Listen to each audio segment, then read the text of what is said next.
Hello viewers, আসসালামু আলাইকুম। কী অবস্থা, কেমন আছেন সবাই? আশা করি সবাই ভালো আছেন। ট্রাভেলিং আর 24 এগ্রো চ্যানেলের পক্ষ থেকে আপনাদের সবাইকে স্বাগতম। তো আমি আপনাদেরকে আজকে নতুন এক পদ্ধতিতে মালচিং পদ্ধতিতে আপনারা এই তরমুজ কীভাবে চাষ করবেন সেটাই আজকে আপনাদের সামনে তুলে ধরবো। তো অনেক সুন্দরভাবে একটি মালচিং পদ্ধতিতে এই জমিতে তরমুজ চাষ করা হয়েছে। তো আপনারা দেখতেই পাচ্ছেন যে কীভাবে মালচিং করে এই তরমুজগুলো লাগানো হয়েছে। তো আমি আপনাদের কাছে সেটাই তুলে ধরবো যে কীভাবে মূলত এই মালচিং পদ্ধতিতে তরমুজ চাষ করা যায় এবং মালচিং পদ্ধতিতে তরমুজ চাষ করলে কী করলে প্রচুর পরিমাণে ফলন হবে আপনাদের সেটা আজকে দেখাই দেবো। তো নতুন এক পদ্ধতি এই মালচিং পদ্ধতিতে তরমুজ চাষ। এই তরমুজ চাষ করে বর্তমানে বাংলাদেশে প্রচুর পরিমাণে মানুষ লাভবান হয়ে থাকছে এই মালচিং পদ্ধতিতে তরমুজ চাষ করে। তো কীভাবে এই মালচিং পদ্ধতিতে তরমুজ চাষ করবেন সেটাই আজকে আপনাদের সামনে তুলে ধরবো। তো চলেন ভিউয়ার্স, ভিডিওটি শুরু করা যাক। তো এই মালচিং পদ্ধতিতে তরমুজ চাষ করার জন্য আপনাদেরকে প্রথমে এরকম যে বেড দেখছেন না, মাটি, এরকম মাটি আকারে বেড দিয়ে ঢেকে নিতে হবে। মাটিতে বেড দিয়ে ঢেকে নেওয়ার পরে সেটি এবার পলিথিন দিয়ে মুড়িয়ে নিতে হয় দুই পাশ। মুড়িয়ে নিয়ে এই যে পলিথিন জায়গায় ফুটো করা হয়েছে দেখুন, সারি সারি সব এক বিঘিত করে ফুটো করা হয়েছে। এই যে ফুটো করার পরে এই যে ফুটোর মধ্যে আপনাদেরকে 1 থেকে 2টি বীজ পুঁতে দিতে হবে, অর্থাৎ একটি বীজ পুঁতে দেওয়ার কোনো সমস্যা নেই। তো একটি বীজ পুঁতে দেওয়ার পরে যখন দেখবেন যে চারা বের হচ্ছে এখান থেকে, তখন এই পানিটা কিন্তু দেখুন ভিতরে কিন্তু এক ফোঁটাও পানি দেওয়া হচ্ছে না। যা পানি দেওয়া হচ্ছে সব এই সাইডে পানি দেওয়া হচ্ছে এবং এই ভিতরে দেখুন সব কিন্তু শুকনা। এইভাবে মূলত এই পানি যখন এখান থেকে দেওয়া হবে, এই পানির রসটা মূলত মালচিংয়ের এই যে গোড়া আছে, গোড়ার থেকে শিকড়ে গ্রহণ করে নেবে। গ্রহণ করার পরে এই জমিটা আবার কিন্তু এখান থেকে বান দেওয়া হয়েছে দেখুন তারা কি কত সুন্দরভাবে এই জমিটায় বান দেওয়া হয়েছে এবং এই বান আকারে তৈরি করে আপনাদেরকে এই গাছটা বানে তুলে দিতে হবে। তো বানে তুলে দিলে দেখুন অনেক প্রচুর পরিমাণে তরমুজ ধরেছে। তো আপনারা দেখলে বুঝতে পারছেন যে কি পরিমাণ তরমুজ আসে এসেছে এই জমিতে। এই যে নেট দিয়ে যেগুলো ঢেকে রাখা হয়েছে সব কিন্তু তরমুজ আর তরমুজ।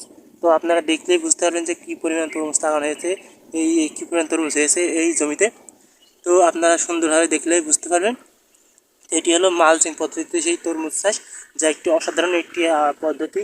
তো প্রচুর পরিমাণে তরমুজ আপনারা দেখলেই বুঝতে পারবেন যে কী পরিমাণে জালি এসেছে এই জমিতে। তো এই তরমুজ জমিতে প্রচুর পরিমাণে তরমুজ ধরেছে। এটি মূলত মালচিং পদ্ধতিতে যদি আপনারা এভাবে তরমুজ চাষ করেন তাহলে আপনারা প্রচুর পরিমাণে ফলন পেতে পারেন। আপনাদেরকে আমি নিজের চোখেই দেখাচ্ছি যে কী পরিমাণ তরমুজ এই জমিতে হয়ে রয়েছে দেখুন। আপনার নিচে কিন্তু সব তরমুজ ঝুলছে। তো আপনারা যারা মালচিং পদ্ধতিতে এই তরমুজ চাষ করতে চান তারা তরমুজ চাষ করতে পারেন। এটি একটি লাভজনক চাষ। তো এটা সুন্দরভাবে আপনারা চাষ করতে হবে এবং এই যে জমিতে দেখছেন যে ঢম আঁকানো রয়েছে, এই ঢম দেওয়া হয়েছে, ঢম কিন্তু পোকার জন্য দেওয়া হয়েছে, যাতে জমি থেকে পোকা আছে যে পোকার আক্রমণে এই তরমুজগুলো পোকায় ছিদ্র করে দেয়। ছিদ্র করে দিলে কিন্তু এই তরমুজগুলো সব নষ্ট হয়ে যায়, যে কারণে এই ঢমগুলো জমিতে টাঙানো হয়েছে। তো এই পদ্ধতিতে মূলত তরমুজ চাষ করা হয়েছে। তো দেখুন আপনারা তরমুজ গাছটা আপনাদেরকে দেখাচ্ছি যে কত সুন্দরভাবে এই পাতাগুলো পান পাতার মতো এরকম বড় বড় হয়ে রয়েছে এবং টমেটোর পাতার মতো এরকম কাটা কাটা। তো দেখুন আপনারা, আর এই যে সব জালি আর জালি দেখুন, ছোটো ছোটো আগায় কিন্তু সব জালি এসে এই তরমুজের। তো প্রচুর পরিমাণে এই জমিতে তরমুজ ধরেছে। তো আপনারা যারা মালচিং পদ্ধতিতে তরমুজ চাষ করছেন তারা এই মালচিং পদ্ধতিতে তরমুজ চাষ করে প্রচুর পরিমাণে ভালো মানের আর্নিং করে আপনারা লাভজনক একটি পেশা হিসেবে গ্রহণ করতে পারেন। তো আপনারা যারা মালচিং পদ্ধতিতে তরমুজ চাষ করতেছেন তারা এইভাবে মালচিং পদ্ধতিতে তরমুজ চাষ করতে পারেন। এটি হলো একটি নতুন পদ্ধতি, নতুন আবিষ্কৃত একটি পদ্ধতি মালচিং পদ্ধতিতে এই তরমুজ চাষ। আমি আপনাদেরকে সেটাই আজকে তুলে ধরলাম আপনাদের সামনে। তো আপনারাও যারা মালচিং পদ্ধতিতে তরমুজ চাষ করতে চান তারা ওই মালচিং পদ্ধতিতে তরমুজ চাষ করতে পারেন। তো দেখুন কত সুন্দর এই তরমুজ এর জমিটা, আপনারা দেখলেই বুঝতে পারেন যে কত সুন্দরভাবে এই জমিতে এই মালচিং পদ্ধতিতে তরমুজ চাষ করা হয়েছে। দেখুন এটি একটি মূলত 5 থেকে 7 কাঠা জমির একটি তরমুজের ভুঁই হবে।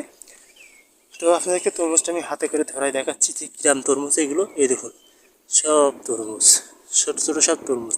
এগুলো আর কয়েকদিন পরেই বড় হয়ে গেলে এগুলো খাওয়ার উপযুক্ত হয়ে যাবে। এটি কিন্তু হাইব্রিড জাতের ছোটো ছোটো তরমুজ। এই তরমুজটা কিন্তু বেশি বড় হয় না, অর্থাৎ এই তরমুজের সাইজ কিন্তু এরকমই, অর্থাৎ 1.5 বিঘের থেকে সর্বোচ্চ হলে 2 হাত হবে। অর্থাৎ 2 হাত না, মানে 1.5 বিঘা থেকে সর্বোচ্চ 2 বিঘের মতো দম হবে। অর্থাৎ এই তরমুজের সাইজটা মূলত গোল এরকম হয়ে থাকে। তো এই আমি আপনাদের সামনে আজকে সেই মালচিং পদ্ধতিতে যে তরমুজ চাষ সেটা আপনার সামনে তুলে ধরলাম। আজকের মতো আল্লাহ হাফেজ, দেখা হচ্ছে পরবর্তী কোনো ভিডিও। ধন্যবাদ সবাইকে।